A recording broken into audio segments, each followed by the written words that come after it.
සලාම් අලෙක්කුම් එල්ලානුම් වණක්කම් තෙරුවන් සරණයි සියලු දෙනාටම මම අද මේ වීඩියෝ එක කරන්නේ මම දැක්කා මේ කාගම සිරිනන්ද ස්වාමීන් වහන්සේට තවත් දේශපාලනය කරන ස්වාමීන් වහන්සේ නමක් හිඟන්නා කියලා බයිනවා. ඉතින් බුදුරජාණන් වහන්සේ ධර්මයේ දේශනා කළා තියෙන්නේ එක ස්වාමීන් වහන්සේකට වෙනම දේශනාවක්ද නැත්නම් අනිත් ස්වාමීන් වහන්සේලාට වෙනමද මේ බුද්ධ ධර්මයේ දේශනා කළා තියෙන්නේ සියලු සත්වයෝටම ඉස්ලාම් සිංහල තමිල් කියලා ભેදයකින් තොරව. එතකොට මේ ස්වාමීන් වහන්සේගේ ධර්ම දේශනා මම ආනවා කාගම සිරිනන්ද ස්වාමීන් වහන්සේගේ හරිම හොඳයි.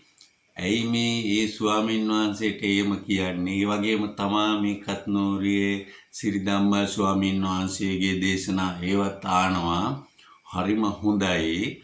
ඉතින් ඒ උන්වහන්සේලාට ඇයි අනිත් ස්වාමීන් වහන්සේලා මේව බයින්නේ? කවදාවත් බයින්න එපා. අපි කවදාවත් බයින්නේ නැහැ. ඒ තරම් මේ ධර්ම දේශනා ආනින්න හරිම ආසයි. හොඳ දේවල් තමයි කියන්නේ සියලු රටවැසියන්ට. එතකොට මේ ලෝකවාසීන්ට හැදෙන්න හොඳම ධර්ම දේශනා තමයි ඒවා. ඉතින් එහෙම කරන සේවය කරන මේ රටට සේවය කරන ස්වාමීන් වහන්සේලාට කවදාවත් බයින්න එපා. ඒ දේශපාලනය කරන අයට තමයි ඒ වගේ මේ දේවල් කියන්නේ කරන්න හිතෙන්නේ. දැන් බලන්න ඉස්ලාම් ආගමේ වුණත් මේ බුර්කාව කියලා එකට බයිනවා.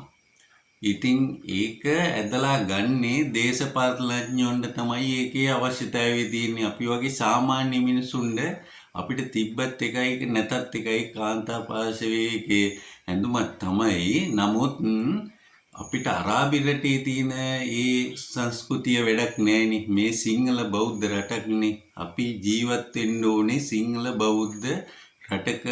ඇත්තටම මේ ඉපදීමත් අපි ලොකු භාග්‍යයක්. ඒ වගේම තන්තෝෂෙන් අපි ජීවත් වෙනවානේ සියලු ජාතීන්. එතකොට සිංහල බෞද්ධ රටක මේ රටේ තියෙන නීතියක්. ඒ නීතියට අනුව අපි සියලු දෙනාම ජීවත් වෙන්න ඕනේ. අපිට පිටරට තියෙන දේවල් වැඩක් නැහැ. ඒ වගේ ඒවා අවශ්‍ය වෙලා තියෙන්නේ දේශපාලඥයොන්ට. ඉතින් ඒවා අර ඡන්ද කාලයට මොනවාරි කියන්නේ නැත්නම් ඒ කට්ටිය මොනවාරි කියලා ඡන්ද ටික ගන්න තමයි බලන්නේ. ඉතින් ඒවට අහු වෙන්නේ නැතුව අපි පුරවැසියන් හැටියට සිංහල දෙමළ ඉස්ලාම් කියලා ભેදයකින් තොරව සහෝදරයෝ වගේ ජීවත් වෙමු. මම ගොඩක්ම කියන්නේ කිසිම ආගමකට අගෞරව කරන්න හොඳ නෑ, බයින්න හොඳ නෑ.